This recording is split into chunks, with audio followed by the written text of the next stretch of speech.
हमारे राजस्थान के उप मुख्यमंत्री के बेटे के संबंध और बहुत सारे मोदी जी के कैबिनेट के नेताओं के संबंध ये बताते हैं कि हमारा देश किन लोगों के हाथों। मोदी जी बयान क्या दे रहे हैं कि मैंने रेप नहीं किया। अरे भाई, यहाँ जिस व्यक्ति का जैसा चरित्र होता है उसके साथ आपकी अगर दोस्ती है तो आपका चरित्र कैसा है ये सबको समझ में आता है। आपकी किन लोगों के साथ उठ बैठ है, किन लोगों के साथ दोस्ती है, आप किन लोगों के साथ उठते बैठते हो, खाते पीते हो, तो फिर क्या ये इंतज़ार करोगे कि मैंने बच्चियों का रेप नहीं किया।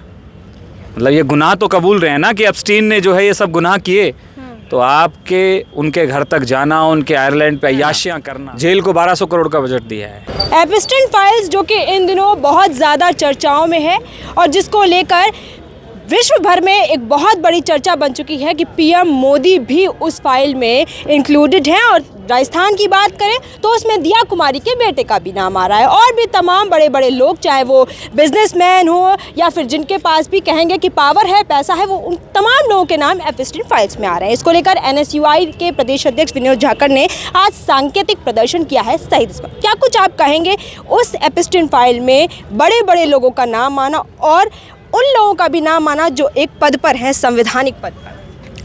देखिए, सबसे बड़ी चीज़ यही है कि एप्स्टीन फाइल्स का चरित्र हम लोगों को समझना पड़ेगा कि एप्स्टीन है कौन, उसने क्या गुनाह किया कि वो विश्व भर में चर्चा में है। उसने छोटे छोटे बच्चियों का रेप किया, साथ में केवल रेप नहीं किया, उनको मार के खाए भी हैं। आप सोचिए, ऐसे लोगों के साथ हमारे देश के प्रधानमंत्री के संबंध, हमारे राजस्थान के उप मुख्यमंत्री के बेटे के संबंध और बहुत सारे मोदी जी के कैबिनेट के नेताओं के संबंध ये बताते हैं कि हमारा देश किन लोगों के हाथों में है। आज हमारे देश की ऐसी स्थिति मोदी जी ने ला खड़ी कर दी है कि पूरे विश्व भर के अंदर ये झूठ फैला के कि डंका बज रहा है, आज वो डंका दिखा रहे हैं।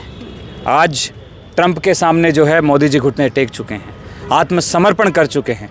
मोदी जी की कौन सी ऐसी नस है जो ट्रंप ने दबा रखी है, जो खुली चुनौती देते हैं मोदी जी को और ये कहते हैं मीडिया के सामने प्रेस को संबोधित करते हुए कि मोदी जी का राजनीतिक करियर जो है मेरे हाथों में है, मैं जब चाहे बर्बाद कर सकता हूँ। हिंदुस्तान पाकिस्तान का वॉर हुआ, उसमें मोदी जी को सरेंडर करा दिया। हमारे देश की जाबाज सेना पाकिस्तान को धूल चटाने के लिए तैयार खड़ी थी, लेकिन मोदी जी सरेंडर कर गए। आज ट्रेड डीलिंग के नाम पे हिंदुस्तान के अंदर जीरो टैरिफ के ऊपर जो है अमेरिका अपने प्रोडक्ट बेचेगा, मोदी जी सरेंडर हैं, कोई उफ तक नहीं निकाल रही है। जबकि हमारे बगल का देश बांग्लादेश, वो अमेरिका पे टैरिफ लगा रहा है, लेकिन हिंदुस्तान के प्रधानमंत्री इतने कमज़ोर कैसे हो गए कि वो जीरो टैरिफ पर जो है अपने यहाँ बेचने की अनुमति दे रहे हैं। लेकिन क्या कोई दस्तावेज है जो आप लोगों ने देखे? क्योंकि हरदीप सिंह पुरी का भी एक नाम आया, उन्होंने साफ तौर पे बोला मैं एप्स्टीन से मिला और वो तमाम रिकॉर्ड्स उस एप्स्टीन फाइल्स में है, लेकिन मैंने कोई भी ऐसा कानून का उल्लंघन नहीं किया, मैंने लड़कियों के साथ कभी रेप नहीं किया। उन्होंने साफ तौर पर बोला और कहेंगे कि मोदी जी के गले की फांस भी इस समय वो बने हुए हैं। गले की फांस जब वो आदमी, उसके बयानों से समझ जाइए ना। पुरी जी बयान क्या दे रहे हैं कि मैंने रेप नहीं किया। अरे भाई, यहाँ जिस व्यक्ति का जैसा चरित्र होता है उसके साथ आपकी अगर दोस्ती है तो आपका चरित्र कैसा है ये सबको समझ में आता है। आपकी किन लोगों के साथ उठ बैठ है, किन लोगों के साथ दोस्ती है, आप किन लोगों के साथ उठते बैठते हो, खाते पीते हो, तो फिर क्या ये इंतज़ार करोगे कि मैंने बच्चियों का रेप नहीं किया। मतलब ये गुनाह तो कबूल रहे हैं ना कि एप्स्टीन ने जो है ये सब गुनाह किए, तो आपके उनके घर तक जाना, उनके आयरलैंड पे अय्याशियाँ करना, ये कोई इस देश में छुपी हुई बात नहीं है। मोदी जी का नाम भी उस फाइल में आ रहा है। अभी तो बहुत सारे इनके लोगों के नाम खुलने बाकी हैं।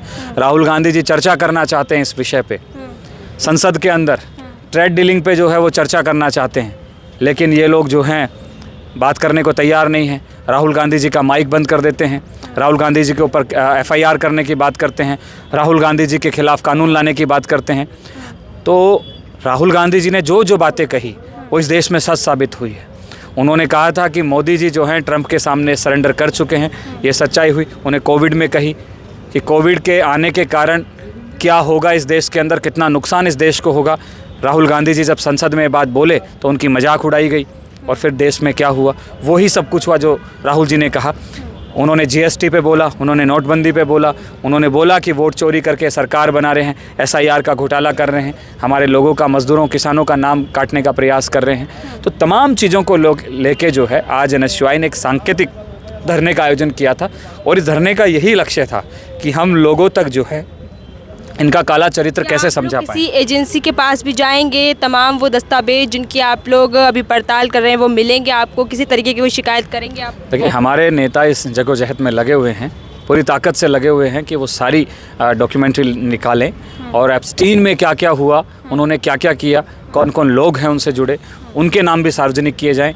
और सबसे बड़ी चीज़, संसद में एक मांग उठ रही है, ट्रेड डील की जो शर्तें हैं उनको भी जो है सरकार जो है सार्वजनिक क्यों नहीं कर रही है, ट्रेड डील पे जो है सदन के अंदर चर्चा क्यों नहीं हो रही है। इतना बड़ा मुद्दा है इस देश का, तो सदन में चर्चा के बिना वो मुद्दा अधूरा है। तो तमाम चीज़ें ऐसी हैं कि मोदी जी कठपुतली बन चुके हैं ट्रंप के, और ट्रंप जैसे चाहे वैसे नचा रहे हैं। जो भी कमज़ोर प्रधानमंत्री उनको मिलता है या राष्ट्रपति उनको कमज़ोर मिलता है, वो तुरंत उसको दबा के अपने गिरफ्त में। क्या कि पीएम मोदी की कुर्सी अब खतरे में है? उनका तो राजनीतिक करियर ही खतरे में है।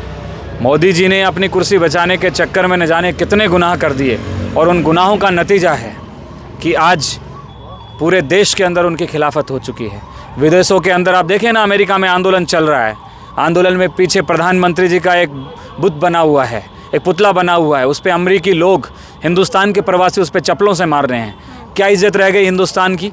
क्या हिंदुस्तान के प्रधानमंत्री क्या इज्जत रह गई है कि वहाँ जब ट्रंप के ख़िलाफ़ लोग खड़े हैं, उनको जूते मार रहे हैं, उन पे पत्थर फेंक रहे हैं, बोतलें फेंक रहे हैं, तो वही जो है देश के हमारे प्रधानमंत्री के ऊपर हो रहा है। तो इससे समझ में आता है कि मोदी जी ने पूरे देश में हिंदुस्तान की क्या नाक कटवाई।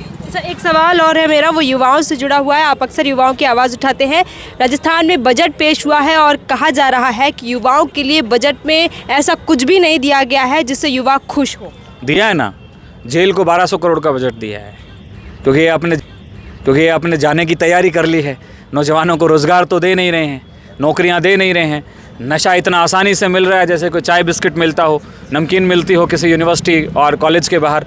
तो वो जब बच्चे नशा करेंगे, नशे की लत में फंस जाएंगे तो क्या करेंगे? क्राइम करेंगे, और क्राइम करेंगे वो जेल में जाएंगे, क्योंकि इनका लक्ष्य यही है ना, किसानों के बच्चों को, मज़दूरों के, गरीबों के बच्चों को जो है शिक्षा की ओर ना बढ़ा के नशे की लत में फंसा दो, ताकि वो कल सरकार से सवाल ना कर सकें, रोज़गार की मांग ना कर सकें।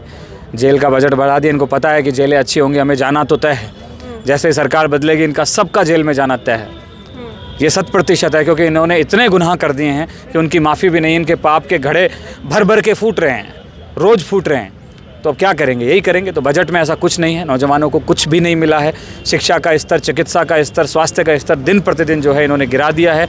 उनका बजट जो है दिन प्रतिदिन उन्होंने कमज़ोर कर दिया है। सत्ता पक्ष के लोग कह रहे हैं आप बजट से ध्यान भटकाने के लिए तमाम ये एप्स्टीन फाइल्स को लेकर और सड़कों पर उतर रहे हैं। पूरा विपक्ष एक षड्यंत्र रच रहा है। मुख्य धारा की मीडिया कहाँ है? राहुल गांधी जी की एक कोई तस्वीर आ जाती है एडिट की हुई एआई के माध्यम से, उस पे तो ये पूरा मीडिया, गोदी मीडिया बवाल मचा देता है, राहुल जी ने ये किया, राहुल जी ने वो किया। और जब उसका खुलासा होता है कि ये झूठी तस्वीर थी, ये बीजेपी के आईटी सेल से निकली हुई एक तस्वीर थी, फिर बाद में वो लोग माफ़ी भी मांगते हैं। तो आपको क्या लगता है मीडिया इनके समर्थन में है? मीडिया तो पूरा इनकी गोदी में जाके बैठा हुआ है। ये तो आप जैसे चैनल हैं जो ये सच्चाई दिखा रहे हैं देश को। एप्स्टीन कौन है, उसका चरित्र क्या है, उसके गुनाह क्या हैं, और उसमें कौन कौन इन्वॉल्व हैं। नहीं तो मेन स्ट्रीम मीडिया तो बैठा हुआ है, चुपचाप बैठा हुआ है। अभी एप्स्टीन का नाम ले तो मीडिया भाग जाता है, बात ही नहीं करता है इस मुद्दे पे, सवाल पूछता ही नहीं है। आज आपसे बात करने नहीं आया क्या मेन स्ट्रीम? नहीं, मेन स्ट्रीम मीडिया कैसे बात करेगा? एप्स्टीन पे बात ही नहीं करेगा, नहीं करता है। तो आप देख लीजिए, इस देश के अंदर डरा धमकाने वाली पॉलिटिक्स है, और जैसा करोगे वैसा भरोगे। जैसे आप यहाँ के आम जनता को और एजेंसियों का डर दिखा के लोगों को, नेताओं को परेशान कर रहे थे, तो एक बाप को दूसरा बाप मिलता है। तो अब अमेरिका इनको मिल गया है और डरा के, धमका के इनका इलाज कर रहा है। कहीं टैरिफ लगा देता है, कहीं एप्स्टीन का इनका नाम उजागर कर देता है, कहीं कह देता है कि तुम्हारा राजनीतिक भविष्य ख़त्म कर दूंगा। मोदी जी सरेंडर हो जाते हैं, भारत पाकिस्तान युद्ध में आप घुटने टेक देते हो। ये बड़े संकट का विषय है। हमारी जाबाज सेना जो इतनी लड़ाकू है, जिसके अंदर इतना कैलिबर है कि वो 1 घंटे के अंदर पाकिस्तान को धूल चटा सकती है, लेकिन वो पूछती है करना क्या है।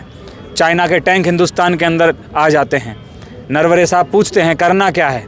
रक्षा मंत्री कहते हैं प्रधानमंत्री से बातचीत करके बताता हूँ। प्रधानमंत्री से संपर्क करने की कोशिश करता हूँ, घंटों बीत जाते हैं, लेकिन सेना को कोई आश्वासन नहीं मिलता है। नरवरे जो कि सेना के चीफ थे, वो पूछते हैं करना क्या है, लेकिन रक्षा मंत्री की तरफ से कोई जवाब नहीं दिया जाता है। अंत में एक फ़ोन आता है, प्रधानमंत्री जी का एक मैसेज मिलता है सेना को, सेना के चीफ को, कि जैसा आपको ठीक लगे वैसा करो। तो ये इनकी विदेश नीतियाँ हैं कि जैसा ठीक लगे वैसा करो। तो इससे समझ में आता है कि डरे हुए लोग हैं जी। ठीक है, तो ये थे हमारे साथ NSUI प्रदेश अध्यक्ष विनोद झाकर, जिनको आपने सुना एप्स्टीन फाइल्स को लेकर साफ तौर पर सांकेतिक जो धरना प्रदर्शन किया गया है शहीद स्मारक पर, वो यही दर्शाता है कि एप्स्टीन फाइल्स एक बहुत बड़ा मुद्दा है, जिसको लेकर आज आप देख रहे होंगे कि शांति का माहौल इसीलिए है क्योंकि तमाम वो लोग जो कि सत्ता पक्ष की कुर्सियों को बचाने में लगे हैं, उनकी नैतिकता जो है उनको बचाने में लगे हुए हैं। और आप देख सकते हैं राजस्थान की उप मुख्यमंत्री रिया कुमारी के बेटे का भी नाम इसमें शामिल है, और तमाम वो बड़े बड़े बिजनेसमैन, तमाम वो बड़े बड़े लीडर्स जो कि एप्स्टीन फाइल में शामिल है। क्योंकि एप्स्टीन फाइल में बताया जा रहा है 35 लाख पेज हैं, 2000 से ज़्यादा वीडियो हैं, 1.5 लाख से ज़्यादा फोटोज हैं, और तमाम ये चीज़ें अगर बाहर आती हैं तो एप्स्टीन फाइल से तमाम उन लोगों का करियर खतरे में है। क्या कुछ आप कहना चाहेंगे इस वीडियो के माध्यम से, कमेंट सेक्शन के माध्यम से बता सकते हैं।